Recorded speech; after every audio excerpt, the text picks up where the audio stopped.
Subscribe करें और bell दबाएं ताकि कोई खबर रह न जाए।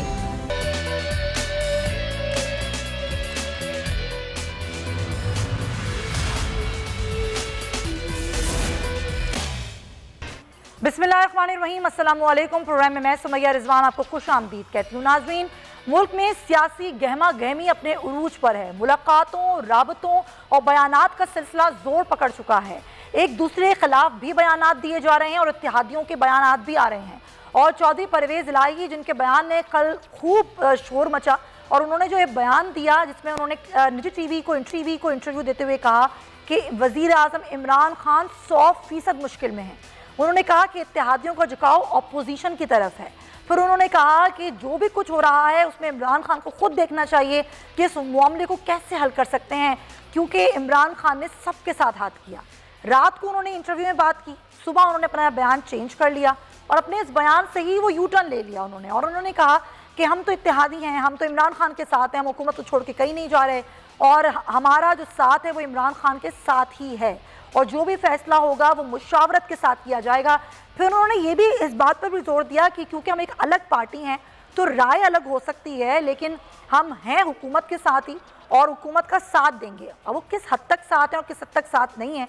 और ख़ास तौर पर अगर हम लाहौर की सूरत हाल की बात करें तो लाहौर में जो एक फ़ज़ा है, जो एक सियासी फ़ज़ा है, वो कुछ ऐसी बन चुकी है कि लाहौर में कई मकामात पर चौधरी परवेज़ इलाही के हक़ में बैनर्स लग चुके हैं। इन बैनर्स पे लिखा हुआ क्या है इस पर तो मैं बात करूंगी, लेकिन उनकी हिमायत में रैली निकाली जा रही है।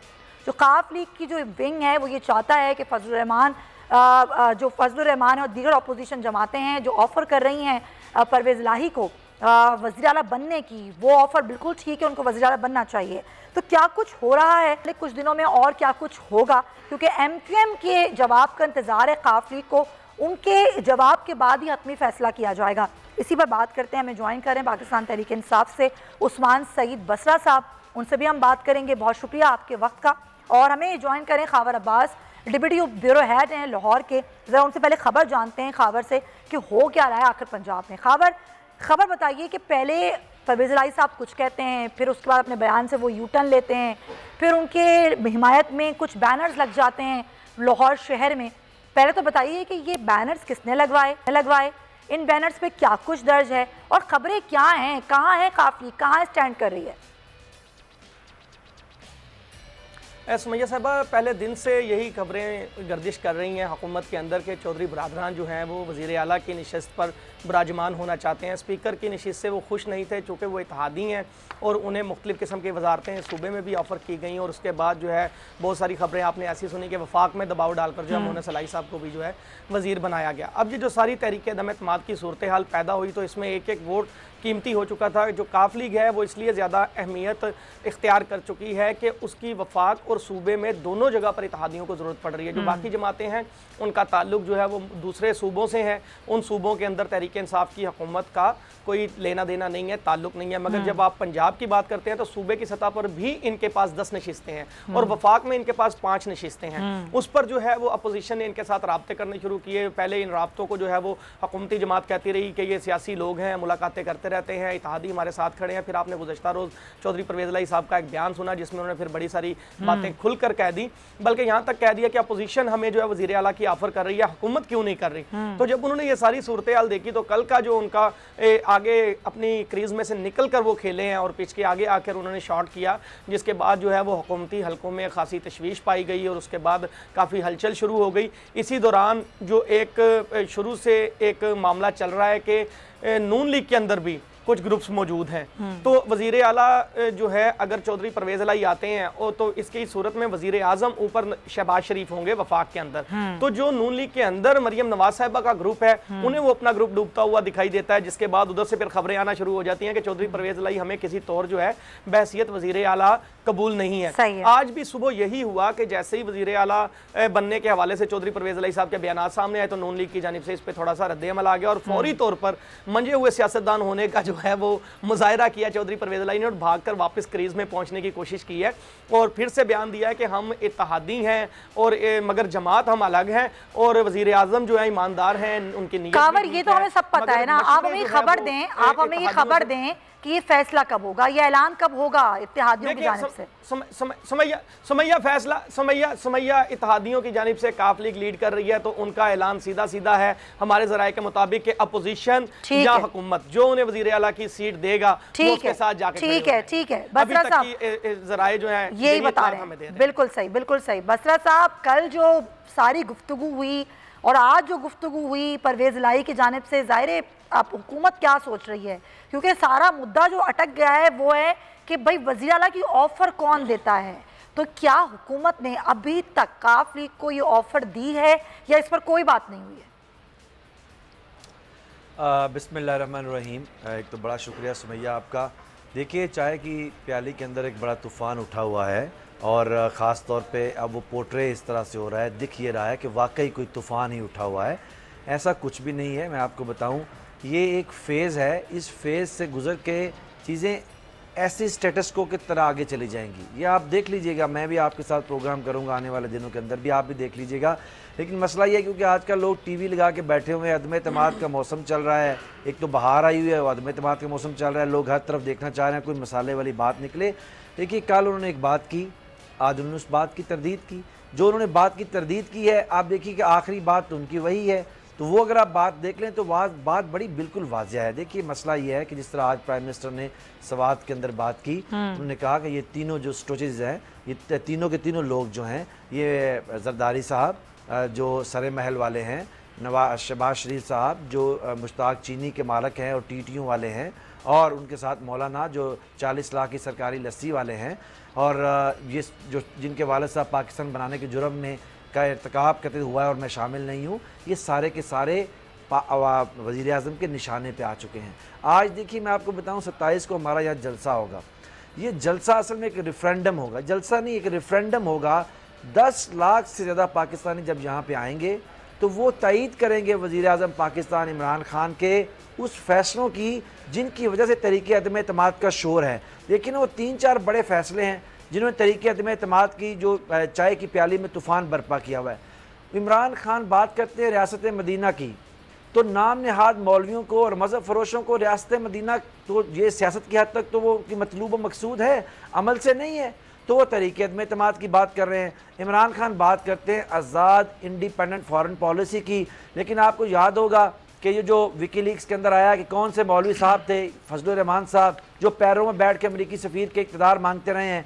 तो आज़ाद और खुद मुख्तार पाकिस्तान तो उनको कबूल नहीं है, क्योंकि ये तो भीख मंगे हैं बेचारे। अच्छा, क्योंकि रेफरेंडम करवाएं, बिल्कुल करवाएं, जो वज़ीर आज़म का बयानिया है वो अपनी जगह है, वो सारी चीज़ें हैं, लेकिन जो तहरीक अदम एतमाद है ना, ये वहाँ होगी असम्बली के अंदर, वहाँ पे अरकान असम्बली इस पर वोटिंग करेंगे, उसके लिए नंबर सब जिसकी भी ज़ाहिर नंबर ज़्यादा होंगे 172 उसकी कामयाबी है। तो उस पर क्या काम हो रहा है, उस पर क्या वर्किंग हो रही है?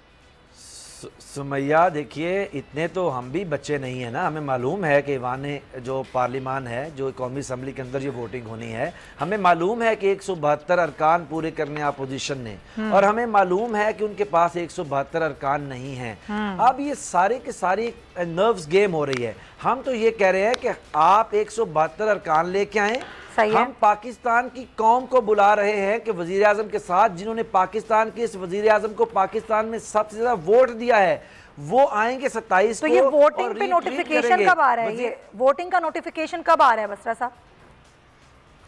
देखिए, मेरे पास तो जो मेरी अंडरस्टैंडिंग है, हो सकता है वोटिंग की नौबत ना आए। अच्छा। उसकी वजह यह है कि 172 अरकान ही 172 अरकान पूरे नहीं हैं। अच्छा। मैं पिछले 4 दिन से इस्लामाबाद के अंदर मौजूद हूँ और मैं इन सब चीज़ों से आप ये कह लें कि किसी हद तक वाकिफ़ हूँ।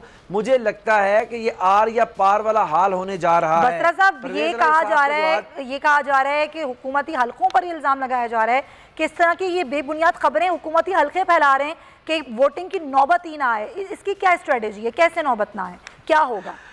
सुमैया देखिए, हम क्यों फैलाएंगे? हमने तो कहा है कि आपका ये आईनी हक है, आपने इस्तेमाल कर लिया है ना। सही है। तो आप क्यों, जैसे हम जलसा कर रहे हैं, हम एक रेफरेंडम का जलसा कर रहे हैं कि लोग आके प्राइम मिनिस्टर की उन 5-6 बातों की तईद करते हैं कि नहीं। अगर लोग निकलेंगे तईद करते हैं। हाँ। ये 25 को क्यों बुला रहे हैं? अगर 172 आदमी इनके पास पूरे हैं। देखिए सुमैया, इलेक्शन की लॉजिक ये है, हम इलेक्शन लड़ते हैं ना जी, इलेक्शन जीतने वाला आदमी किसी सूरत भी कोई चीज डिट्रैक्ट नहीं होने देना चाहता। तो सर आपको नहीं लगता कि जलसे होने नहीं चाहिए? आप लोग तो हुकूमत में, क्या जरूरत है आपको जलसा करने की? फिर जाहिर है ऑपोजिशन को भी जलसा करने की कोई जरूरत नहीं है। अगर दोनों के वहां पे कारकुनान पहुंच जाएंगे, 25 को अलग 27 को अलग, तसादुम की सूरत हाल नहीं होगी। फिर OIC का इजलास भी है इससे पहले।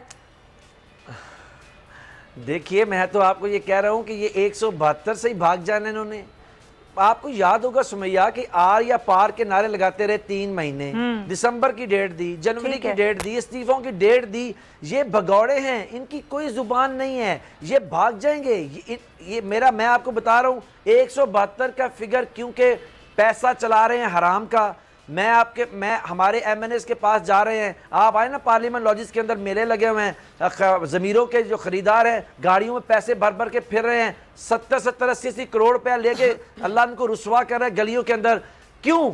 वजह यह है कि ये इस निज़ाम को लपेटना चाहते हैं अपनी करप्शन बचाने के लिए। हम तो कह रहे हैं हराम का पैसा तुम्हारे पास है, ले आओ मैदान के अंदर। भाई 172 आदमी अगर तुम्हारे पूरे, शोर क्यों कर रहे हो? चले हम घबराए, अगर 172 इनके पूरे हैं, हुकूमत को घबराना चाहिए, वजीर आजम घबराए हों, हम तो आपके सामने खड़े हुए हैं। मेरा वजीर आजम एक भरपूर एतमाद के साथ, घबराहट नहीं है तो फिर जलसा क्यों कर रहे हैं? फिर जलसा भी ना करें ना, क्यों रेफरेंडम करा रहे हैं? देखिए सुमैया, हम रेफरेंडम इसलिए करवा रहे हैं, पाकिस्तान के लोगों को हमने, वजीर आजम क्या पैगाम दे रहे हैं? उन्होंने कहा है कि अगर मेरी 4 पॉलिसीज हैं, रियासत मदीना मेरी पॉलिसी है, साथ खड़े हो तो आओ मेरे साथ खड़े हो के बताओ, दुनिया को बताओ खड़े हो।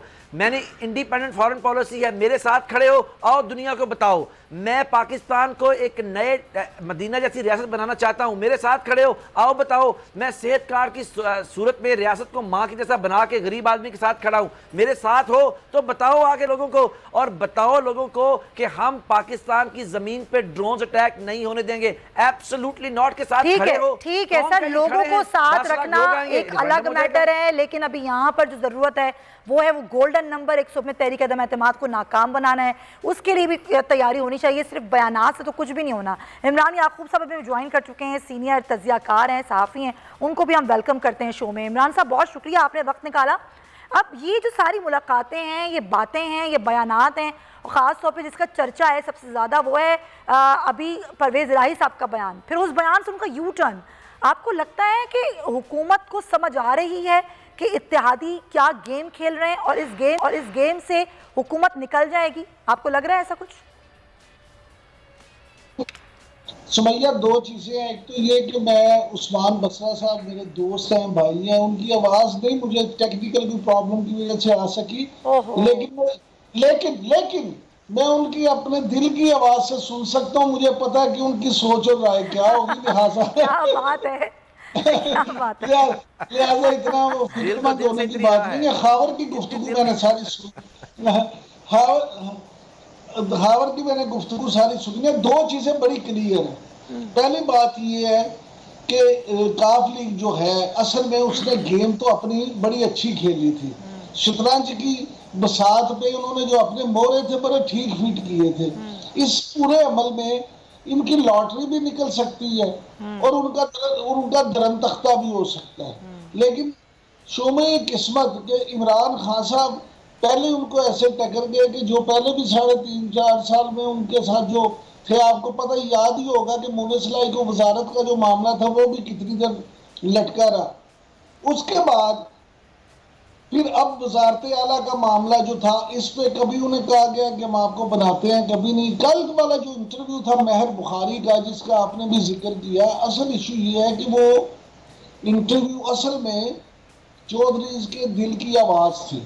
चौधरी परवेज इलाही साहब ने अपने जो जज्बात थे वो सारे खोल के बयान कर दिए, और उन्होंने वो बड़ी सोच समझ के गुफ्तगू की थी। पहली बात ये समझ लें कि अगर कोई बंदा, तो इमरान साहब वो दिल की आवाज़ थी, वो सोच समझ के गुफ्तगू की, तो आज जो सुबह गुफ्तगू की वो किसकी आवाज़ थी? अब मैं अब बताता हूँ आपको, ये सियासी मसलहत थी।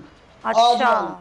हाँ जी, असल बात ये है कि उन्होंने एक मैसेज जो देना था कल वो उस इंटरव्यू में दे दिया। ओके। और मुझे ऐसा महसूस होता, देखें आप एक तरफ तो कहते हैं कि जी ये चीजें हो गई और उसके बाद आप ये बात करें कि जनाब अब तो ये सूरत हाल है कि उन जैसा ईमानदारी कोई नहीं, तो उससे आप नतीजा अखज कर सकती हैं। असल में जो उन्होंने मैसेज देना था वो दे दिया कि साढ़े ते ना रहना, जागते रहना। आपने अगर हमें वजीर आला ना बनाया तो अपोजिशन पूरी इत्तेहाद फैसला कर चुका है कि हम अपोजिशन के साथ जाएंगे, तो हम इत्तेहादी सारे चले जाएंगे। मैं बड़ा आपका वेल विशर हूँ, मैं आपके लिए अच्छी सोच रखता हूँ, लिहाजा मैंने एक दफा फिर जाते जाते आपको अल्टीमेटम दे दिया है। नहीं तो देखिए, अगर वो ये मैसेज दे रहे हैं तो क्या हुकूमत को समझ नहीं आ रही कि उनको क्या चाहिए? जब हुकूमत जाके GDA से मिल सकती है, पार्लियामेंट लॉजिस में वज़ीर आज़म उधर जाके बात कर सकते हैं, उनकी हिमायत मांग सकते हैं, तो ये तो बड़ी जमात है ना, इधर से पंजाब से भी और वैसे भी इनके पास सीटें हैं, तो इधर भी तो इनकी जो भी फरमाइश है, मैं तो ये कहना चाहूँगी, तो क्या हुकूमत उसको पूरा नहीं कर सकती? आपको नहीं लगता कि हुकूमत की अंडरस्टैंडिंग है इस पर? देखिए, हुकूमत जो है ना उसे सारी समझ है, लेकिन ये आप एक चीज समझें कि बुज़दार साहब जो हैं उनको हटाना अगर इतना ही आसान होता तो बहुत सारे, आपको याद होगा कि मुल्क की अहम तरीन शख्सियत ने सहाफियों के साथ मुलाकात में इस बात का जिक्र किया था कि जनाब हम तो 2-3 दफा कह चुके हैं कि उन्हें हटा दो, हमारे वो तो इस मामले में हमारी भी नहीं सुनते। अब मामला ये है कि वो क्या रूहानी ताल्लुक है, क्या मामला है, ये मेरी समझ तो बाहर है। ठीक है, ये खबर भी हम जरा लेंगे, ये खबर भी हम जरा लेंगे कि ये मामला आखिर है क्या, क्योंकि मेरे पास तो ये खबर भी है कि खुद उस्मान बुज़दार साहब भी कह रहे हैं कि ठीक है, अगर मेरी वजारत आला लेने से ही मामला हल होता है तो फिर ऐसे ही ठीक। लेकिन पहले ज़रा मैं MQM का मौक़िफ़ लूँ कि मामला इनके जवाब पे अटका हुआ है कि MQM पाकिस्तान क्या फ़ैसला करती है वही फ़ैसला काफ लीग करेगी और उसी फैसले को पहुँचाया जाएगा आगे सारे जितने भी इत्तेहादियों के फ़ैसले हैं। उसामा कादरी साहब हमें ज्वाइन कर चुके हैं MQM पाकिस्तान से। उसामा साहब, ये आपने क्या लटका के रखा हुआ है? MQM ये क्या कर रही है? उधर काफ लीग कह रही है हमें MQM के फैसले का इंतजार है, इधर आप लोग अपोजिशन लीडर से भी मिल रहे हैं, मौलाना फजल रहमान से भी मिल रहे हैं, क्या हो क्या रहा है? बहुत शुक्रिया सोनिया आपका। देखिए, इसमें जो है ना, ये तो मेरा ख्याल कोई ऐसी इसमें नहीं है, जमहूरी अंदाज का MQM ने इख्तियार किया हुआ है। हाँ। और जमहूरी हवाले से जो है अपोजिशन के साथ भी उनकी मुलाकातें हो रही हैं, हुकूमती इत्तेहादियों के साथ भी हो रही हैं और हुकूमत के साथ भी हो रही हैं। तो मैं समझता हूँ कि आज अल्हम्दुलिल्लाह क्या MQM इस पोजीशन में है कि वो जो है ताड़ में वो जो है वो एक अहम तरीन रोल अदा कर रही है। लेकिन इसके साथ साथ एक चीज हमें ये भी ध्यान में रखनी चाहिए, MQM का जो भी फैसला होगा वो मुल्क कौम के मफाद में होगा। अच्छा। और वैसे भी इस वक्त जो है सिंध की जो सूरत हाल है वो हमारे लिए इंतहाई तकलीफ का 13-14 साल से, तो उस हवाले से हम ये चाहते हैं कि वो इशूज जो एड्रेस होने चाहिए थे कि वो शायद MQM के अपोजिशन में सिंध में होने की वजह से उसमें ज्यादतियाँ की गई हैं। तो वो MQM ये चाहती है कि बहसीत एक सियासी जमात उसके साथ अगर कोई मुखासमत रखी जाती है, कोई ज्यादती की जाती है तो चलेगा, लेकिन अगर सिंध के शहरों के साथ, वहाँ के लोगों के साथ अगर ज्यादती होती है तो मैं समझता हूँ ये नामुनासिब है। और MQM बहुत सोच समझ कर उसने ये इक़दाम उठाया है। वो इंतहाई बुर्दबारी, तहम्मुल और बर्दाश्त के साथ जो है वो गौर फौज कर रही है। अच्छा, ये कितनी हैरान कुन बात है, क्योंकि ये मेरे लिए भी और लोगों के लिए भी है कि पीपल्स पार्टी दावा कर रही है कि उनसे आपके तमाम मामला जो हैं वो तय हो चुके हैं, यानी कि उस पीपल्स पार्टी से जिस पर आपको शदीद तहफ़्फ़ुज़ात थे और अभी भी हैं, तो क्या मामला तय हुए हैं कि आप उनका साथ देंगे, अपोजिशन का साथ देंगे, हुकूमत के तहफ़्फ़ुज़ात वहाँ आपके बरकरार रहेंगे, वो ऐसा क्या देंगे आपको, कैसे आपके तहफ़्फ़ुज़ात दूर करेंगे? देखिए, इसमें जो है तो बिल्कुल वाज़ेह है कि अगर वो ये कह रहे हैं तो वो अपनी जानिब अपनी दानिश में बिल्कुल शायद दुरुस्त कह रहे हों, लेकिन MQM ने वाज़े तौर पर एक चीज़ ये बता दी है कि जो भी यहाँ के मामलात हैं, असल तो मसला है सिंध के शहरियों के मामलात का। बिल्कुल सही। उसमें जो आज तक ज्यादतियाँ हुई हैं उस हवाले से जो है MQM, उसके कारकुनान, उसके जिम्मेदारान और अवाम जो है इंतहाई तहफ़्फ़ुज़ात का शिकार है। क्योंकि सिंध के शहरी इलाकों ने कभी भी MQM को अपने करीब नहीं किया है। उसकी वजह बहुत सारी वजूहातें, मैं अभी उसमें नहीं जाऊंगा, लेकिन इस्लामी और कानूनी जो मामलात थे उन तमाम मामलात को, उन मसाइल को कि जो सिंध के शहरों में पैदा कर दिए गए, MQM का सबसे बड़ा मुतालबा यह है कि उसको कानून साजी के जरिए हल करने पर इत्तेफाक होना चाहिए। तो सबसे अहम तरीन चीज ये है, अब 140A का मसला हो, बलदियाती इदारों की खुद मुख्तारी, इंतजामी और उनको माली वसाइल की फराहमी, इसका मसला हो। तो MQM के मुतालबात जो है वो ये है, गवर्नर की सीट हासिल कर लेना या वजारतों में आ जाना, ये MQM के इस वक्त सरफे नजर की। तो ये बस ये बता दें मुझे उसामा साहब, मुझे ब्रेक लेनी है, ये फैसला कब कर लेंगे आप, कितना टाइम और लगेगा आप लोगों को? देखिए, कल मुशावरती इजलास कराची में है, हम सब इस्लामाबाद में थे, अब पहुंच रहे हैं। ठीक है। तो इंशाल्लाह उसमें जो है, क्योंकि एतमाद में सबसे अहम तरीन चीज MQM की है कि उसे एतमाद में अपने जिम्मेदारान को, अपने कारकुनान को, अपनी आवाम को एतमाद में लेना है। सही है। और उनको एतमाद में लेने के बाद फिर किसी फैसले की गो के यकीन दहानियां बहुत हो गई हैं, सब चीजें, यानी कि एक दो रोज में आपका फैसला आ जाएगा, आप ये कह रहे हैं?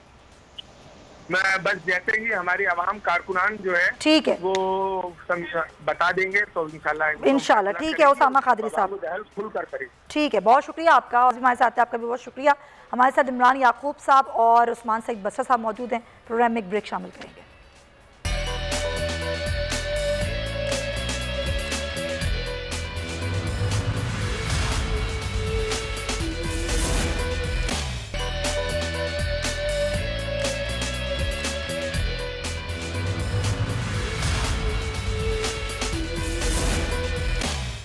Welcome back to the show नाजरीन। और आप जानते हैं कि मुल्क में तहरीक अदम एतमाद के तनाजुर में जो जोड़ तोड़ है उसका सिलसिला तो जारी ही है, लेकिन जो बयानात दिए जा रहे हैं और जिस तरीके के अलक़ाबात से एक दूसरे को नवाजा जा रहा है वो बड़ा तकलीफ दे है, बड़ा अफसोस की बात है।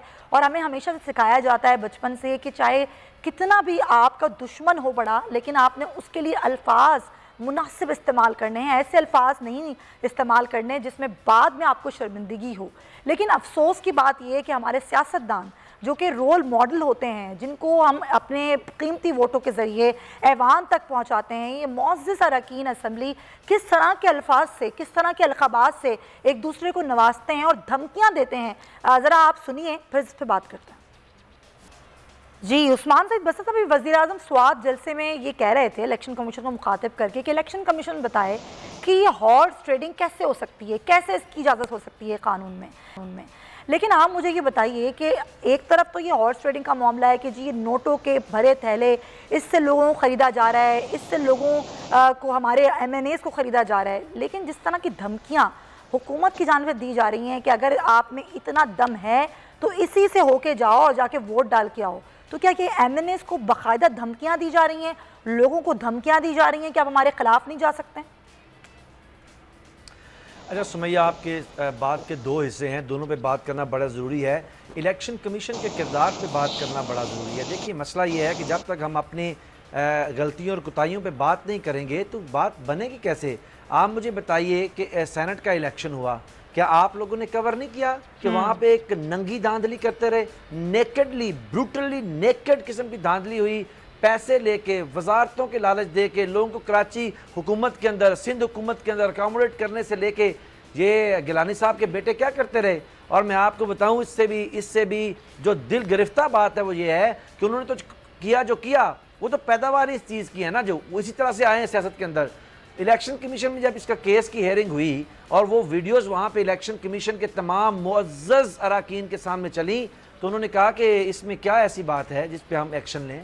मुझे बताइए कि इस तरह कौमें बनती हैं। आज जब कल जो नून लीग के एक साहब हैं उन्होंने निजी टेलीविजन के ऊपर बैठ के कहा है कि हाँ हम हॉर्स ट्रेडिंग करके इस हुकूमत को गिरा रहे हैं क्योंकि ये किसी और तरह से जाने को तैयार नहीं है, हमने जलसे कर लिए, ये नहीं जा रहे, अब हॉर्स ट्रेडिंग हम कर रहे हैं। अगर ये कन्फेशनल स्टेटमेंट नून लीग का एक रिप्रेजेंटेटिव जो है नेशनल टेलीविजन के ऊपर दे, तो जो हमें इलेक्शन कमीशन का कहता था कि अल्फी पड़ गई है सोच के ऊपर, तो ये इलेक्शन कमीशन की सोच पे अल्फी कब खुलेगी। Election commission responsible. आपको मैं याद दिलाऊं, ठीक है, आप इलेक्शन कमीशन को अगर वाकई इदारा मानते हैं तो फिर उनकी आज की बात भी माननी चाहिए थी। इससे पहले जलसे में जो तकरीर करने से वजीर आजम को रोका गया था वो भी माननी चाहिए थी, लेकिन वहां पर ऑर्डिनेंस का सहारा लिया गया, पहली बात। दूसरी बात यह है कि अगर आप ये समझते हैं कि हॉर्स ट्रेडिंग यही लोग कर रहे हैं और ये आज ही हो रही है, इससे पहले नहीं हुई, तो इससे पहले सेनेट इलेक्शन में जो हॉर्स ट्रेडिंग हुई, खुद पाकिस्तान तहरीक इंसाफ के लोगों के नाम आए, वजीर आजम ने कहा कि उनके खिलाफ कार्रवाई की जाएगी। उनके खिलाफ क्या कोई कार्रवाई आज तक हुई? क्या बताया गया कि उनके खिलाफ क्या कार्रवाई की गई है जिन्होंने पैसे लिए? अच्छा सुमैया, मुझे समझ नहीं आती कि पाकिस्तान के अंदर बेहतरीन किरदार इमरान खान तो अदा करे, अब इलेक्शन कमीशन से तो कुछ नहीं होता, किसी को पकड़ा नहीं, वो जिन्होंने पैसे दिए। और देखिए ना, सेनेट के इलेक्शन के ऊपर इस्लामाबाद की सीट पे गिलानी साहब जीत गए और पैसे लेने की वीडियो आई, इलेक्शन कमीशन ने कुछ नहीं किया। इलेक्शन कमीशन के किरदार पे कोई सवाल नहीं उठा रहा। वो कह रहे हैं इमरान खान ने क्यों नहीं निकाला। ओ भाई, इमरान खान ने तो केपीके की कोalition गवर्नमेंट में तब लोगों को निकाल बार किया 21 लोगों को पैसे लेने के ऊपर, जब उनके शवाहिद आ गए। नंबर 1। दूसरी बात मैं आपके सामने रखूं, देखिए मसला क्या है। चीजें आप कहते हैं ठीक कैसे होंगी? जब इलेक्शन कमीशन ने डस्का के अंदर रात को एक्टिविज्म दिखाया, बड़ा अच्छा किया, इदारों को ऐसे ही होना चाहिए, रात को एक्टिविज्म दिखाया। लेकिन आप इलेक्शन कमीशन खामोश है। कल उन्होंने टीवी के ऊपर बैठ के कहा है ना जी, आपके सामने, आपने भी सुना होगा कि हम जो है वो हॉर्स ट्रेडिंग कर रहे हैं, पैसा चला रहे हैं, पैसे से लोगों के ज़मीर खरीद रहे हैं। तो इलेक्शन कमीशन कहाँ सोया हुआ है? और दूसरी बात मैं आपको थोड़ा सा बताऊं कि पाकिस्तान की जो काबीना बैठी हुई है, उन्होंने एक इसकी मंजूरी दे रखी है ऑलरेडी कि आपके जो वज़रा हैं वो और MP MNA जाके ये इलेक्शन कमीशन को कहा हुआ है, मंजूर किया हुआ है कि वो जाके अपनी इलेक्शन कैंपेन चला सकते हैं। फिर तो वो सबके लिए होना चाहिए ना, फिर तो वो सबके लिए होना चाहिए, ऑल एंड ऑल होना चाहिए ना, फिर वो हुकूमत के लिए नहीं होना चाहिए। सुमैया देखिए, मैं आपकी खिदमत में ये अर्ज कर रहा हूँ, और ये मैं आपको बताऊँ ये पाबंदी लगी कब थी। ये जब यहाँ पे मंडी बहाउद्दीन के अंदर एक बाई इलेक्शन था, उसमें मैं और हमारे एक दोस्त से PTI के अभी वफात पा गए हैं, अल्लाह उनको गरीक रहमत करे, हम गए थे वहाँ पे और हमने कहा कि वहाँ पे शहबाज शरीफ उनकी सारी टीम आ रही है, तो पाबंदी लगी थी। काबीना ने अभी उनको कहा कि इसको अनडू कर दे और वो पास हो, कैबिनेट से चली गई है। लेकिन आप मुझे ये बताइए कि अगर प्राइम मिनिस्टर आज ये कह रहे हैं, कभी वो कहते हैं अदालतों से हाथ जोड़ते हैं, खुदा के लिए ये केसेस पेंडिंग हैं, लोगों का अदम एतमाद हो रहा है आपके निज़ाम अदल के ऊपर से, इससे कुछ कीजिए। आज वो कह रहे हैं कि इलेक्शन कमीशन एक्टिविज्म दिखाए, जब नेकेडली वीडियोस आ गई हैं, कन्फेशनल। सर जाहिर है यही बात है, चीफ इलेक्शन कमिश्नर के तकर्रुर का मामला होता है, वहां पर तो कोई काम होता नहीं, लेकिन वैसे इलेक्शन कमीशन को मुखातिब करके कहा जाता है कि आप क्या नहीं कर रहे हैं। फिर वुज़रा भी इलेक्शन कमीशन के हवाले से बात करते हैं, मुखालिफ, फिर माफ़ी भी मांगते हैं। तो ये सारी हमारे पास माजी मौजूद है। चलें खैर, पॉइंट टेकन। इमरान याकूब साहब, हॉर्स ट्रेडिंग का मामला हो, ये इल्ज़ामात आज के नहीं है, हमेशा एक दूसरे पर लगाए जाते हैं, पहली बात। दूसरी बात ये कि जो ब्लैकमेलिंग की बात की जा रही है, धमकियों की बात की जा रही है कि जाके दिखाएं, फिर हम भी देखते हैं कि कौन जाएगा हमारे खिलाफ। आपको लगता है कि इस तरह का रवैया अपनाना चाहिए? सुमैया, बड़ी माजरत के साथ ये ट्रंप वाला रवैया, ट्रंप ने 6 जनवरी को अमेरिका में क्या किया था? मुझे लगता है कि PTI की क़यादत या शायद जो है ना ट्रंप से बड़ी मुतासिर है, वो भी यहाँ पे ट्रंप बनना चाहते हैं। उनका ख्याल है कि लोगों को इकट्ठा कर लो, लोगों को बुला लो, 10 लाख लोग इकट्ठे कर लो। वैसे तो 10 लाख होंगे नहीं, लेकिन फिर भी इनको कह दूँ, असल में ये होता है कि जब 1 लाख बंदा भी हो जाए ना, तो उस फिगर को फिर वो फिगर लेस हो जाता है। 1 लाख का मजमा बहुत बड़ा मजमा होता है, फिर आप उसको 10 लाख कह दें, 50 लाख कह दें, उससे कोई फर्क नहीं पड़ता। लेकिन चलें, हुकूमत को मैं समझता हूँ बुनियादी तौर पे देखिए, पूरी दुनिया में हुकूमत और अपोजिशन का रोल डिफाइन होते हैं। अपोजिशन ने हमेशा इस तरह के मामला करने होते हैं, इशूज को उछालना होता है और ऐसी चीज़ें करनी होती हैं जिससे एक अनारकी फैले या कोई चीज़ें खराबी की तरफ जाएं। लेकिन हुकूमत का काम सुलझाना होता है, चीज़ों को सेटल करना होता है, मामला को खुश असलूबी से हल करना होता है। लेकिन मैं सदके जाऊं अपनी हुकूमत के, इन्होंने पहले दिन से अपोजिशन वाला रवैया अपनाया हुआ है। इमरान खान साहब कंटेनर से उतर ही नहीं पाए। जलसों में जो तकरीरें की जा रही हैं, जिस तरह की बातें की जाती हैं, जो अल्फाज इस्तेमाल किए जाते हैं, मेरे भाई ये उस्मान बसरा अपने दिल पे हाथ रख के कह दे कि क्या ये अपने घर में अपनी फैमिली के साथ बैठ के ऐसे अल्फाज इस्तेमाल कर सकते हैं?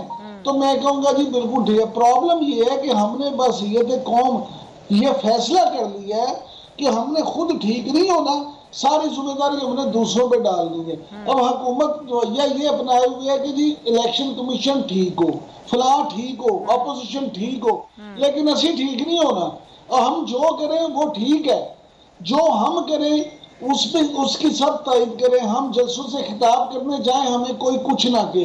हम लोगों की माँ बहन एक करें, हमें कोई कुछ ना कहे। हम लोगों को धमकियां दें, हमें कोई कुछ ना कहे। हम लोगों से ये कहें तो कोई माई का लाल गुजर के दिखाए, हम फिर भी दूसरे खामोश रहें और दूसरे जो है ना वो सिर्फ अपने मुंह पे पट्टियां बांध लें और वो चूड़ियां पहन लें और बस इनकी तकलीद करना शुरू कर दें। ऐसे माशरे चलते नहीं हैं। इमरान खान साहब से लोगों को बड़ी उम्मीदें वाबस्ता थी, खास तौर पे मीडिया। हम वो लोग थे जो इमरान खान साहब को लाने में और फिर उनके वजीर आजम में। हम समझते थे कि इस मुल्क में अब तब्दीली आएगी, लेकिन दुख इस चीज का है कि पॉजिटिव तब्दीली नहीं आ सकी, कोई इस गुड गवर्नेंस यहाँ बन नहीं सकी। करप्ट, मैं मान लेता हूँ कि अपोजिशन के सारे लोग करप्ट हैं, नवाज शरीफ, शहबाज शरीफ, आसिफ अली जरदारी, जितने लोग, मौलाना फजलुर रहमान, लेकिन हमें तो फिर अच्छा लगता है ना कि अगर इमरान खान साहब उनसे लूटी हुई दौलत वापस ले लेते। सिर्फ ये आप एक बंदा 4.25 साल वजीर आजम रहे और फिर ये कह दे कि मेरे हाथ बंधे हुए थे, मैं कर नहीं सका, ये कुछ जवाब नहीं है। जवाब, आप अगर इतने बेबस हैं तो आप घर जाएं, फिर आप क्यों इसको छोड़ते भी नहीं, या फिर आप डिलीवर करके दिखा दें, आप उनको सजाएं दें, उनसे पैसे लूटे हुए वापस लाएं। ये दोहरा म्यार किस लिए? आपने अपनी हुकूमत बनाने के लिए इत्तेहादियों को साथ मिलाया, उनमें वजारतों की बंदर बांट की, क्या वो हार्स ट्रेडिंग नहीं है? मुझे आप ये बताएं कि आप वजारत दें तो वो ठीक है, दूसरा अगर कोई ऑफर करते तो वो हार्स ट्रेडिंग की मद में आ जाता है। सही है, ये सब बिल्कुल सही, आप सही कह रहे हैं। ज़ाहिर गैर मुनासिब अल्फाज नहीं है और इस तरह की धमकियां भी देनी नहीं चाहिए। बहुत शुक्रिया आपका इमरान याकूब साहब और उस्मान सईद बसर साहब, आप दोनों हजरात का बहुत शुक्रिया। बस आते हैं अपने प्रोग्राम पर और हम बड़े अहम टॉपिक पर यहाँ पर बात करेंगे और मामला है इस्लामोफोबिया का। और बड़ी अच्छी पेशरफ्त हुई, यानी कल 15 मार्च को अक़वाम मुत्तहिदा में करारदाद मंजूर की गई और जनरल असम्बली ने इस्लामोफोबिया के हवाले से करारदाद मंजूर की है। और जो मुस्तकिल मंदूब हैं मुनीर अकरम, उन्होंने कहा कि इस्लामोफोबिया और हकीकत है 193 अरकान ने इसकी निशानदही की है। इसी पर बात करने के लिए हमारे साथ मौजूद हैं मुआवन खुसूसी बराए बैनुल अक़वामी मज़ाहिब हम आहंगी मौलाना ताहिर अशरफी साहब। मौलाना साहब, बहुत शुक्रिया आपके वक्त का। ज़ाहिर इस्लामोफोबिया के हवाले से जो कल अक़वाम मुत्तहिदा की जनरल असम्बली में करारदाद मंजूर हुई, ये एक बहुत बड़ी कामयाबी है, लेकिन उससे बड़ी बात यह कि अब इस करारदाद पर जो इम्प्लीमेंट होना है, यानी कि अमल दरामद होना है, ये कितना बड़ा चैलेंज होगा? बिस्मिल्लाहिर्रहमानिर्रहीम, नहमदुहु व नुसल्ली व नुसल्लिमु अला रसूलिहिल करीम। देखिए, गुजारिश ये है कि ये करारदाद जो है ये बहुत बड़ी कामयाबी है उम्मत मुस्लिमा की और इसका क्रेडिट बहरहाल पाकिस्तान को जाता है और पाकिस्तान के वजीर आजम मोहतरम जनाब इमरान खान और वजीर खारजा शाह महमूद कुरैशी और उनके साथियों को जाता है, जिन्होंने इस पर मेहनत की है। और इंशाअल्लाह ये पहला मरहला था करारदाद का, और इस पर अमल के हवाले से भी आगे इक़दाम उठाए जाएंगे और इंशाअल्लाह इस पर अमल भी होगा। अल्लाह तबारक व तआला का फजल है, एहसान है कि पाकिस्तान ने जो करारदाद इस नेचर में इस्लामी ताउन तंजीम वज़राए खारजा के इजलास में पेश की थी, जो मुत्तफ़िक़ा मंजूर हुई थी, वो कल रात मुत्तफ़िक़ा तौर पर अक़वाम मुत्तहिदा में मंजूर हुई है और अब इंशाअल्लाह इसके अमली जो इक़दाम हैं उसकी तरफ भी आगे बढ़ा जाएगा। ताहिर अशरफी साहब, ज़ाहिर है आगे OIC का इजलास भी होना है, इसमें ना सिर्फ इस्लामोफोबिया बल्कि कौन से अहम उमूर हैं जिन पर गुफ्तगू की जाएगी, जिसमें आप नुमाइंदगी करेंगे? इंशाअल्लाह OIC में मसला कश्मीर पे बात होगी, फ़लस्तीन पे बात होगी, हिजाब पे बात होगी, जो आलमे इस्लाम के मसाइल हैं उन पे बात होगी, मुस्लिम उम्मा की वहदत और इत्तेहाद पे बात होगी, और सिर्फ करारदाद नहीं, अमली इक़दाम क्या किए जाने हैं उन पर बात होगी। तो इंशाअल्लाह ये एक बहुत अमली तौर पर बहुत बड़ा इक़दाम जो है वो होगा। OIC का इजलास और इसके फ़वाइद और इसके असरात इंशाअल्लाह पूरी उम्मत के लिए मुस्बत होंगे बिइज़्निल्लाह तबारक व तआला। बहुत शुक्रिया आपका। अल्लामा ताहिर अशरफ साथ मौजूद थे, मुआवन खुसूसी बराए वज़ीर आज़म, और उन्होंने यही कहा कि अब जो आगे OIC का इजलास होना है उसमें ना सिर्फ इस्लामोफोबिया बल्कि हिजाब के मामले पर, मसला कश्मीर के हवाले से भी बात की जाएगी। आज भी वज़ीर आज़म ने जो सुवात में जलसा किया उसमें उन्होंने इस्लामोफोबिया के हवाले से बात की। उन्होंने कहा कि 30 साल में ये मामला जिस तरह से उठाया जाना चाहिए था नहीं उठाया गया आलमी फोरम पर, ना ही इस पर बात की गई। ना सिर्फ आज इस्लामोफोबिया पर बात की जा रही है बल्कि दुनिया इसको तस्लीम कर रही है और ये बहुत बड़ी कामयाबी है हमारी। और ख़ास तौर पर इस्लामोफोबिया एक ऐसा मामला है जिसको भुगतना पड़ता है, जो हमारे ओवरसीज़ पाकिस्तानी हैं उनको बहुत मुश्किलात पेश आती है। यकीनन ये कामयाबी है भी और आगे इस पर अमल दरामद कराना भी हुकूमत के लिए एक बहुत बड़ा चैलेंज होगा। इसके साथ ही नाज़रीन, प्रोग्राम का वक्त खत्म होता है। आपसे इंशाल्लाह कल मुलाकात होगी। अपना बहुत ख्याल रखिएगा। अल्लाह हाफ़िज़।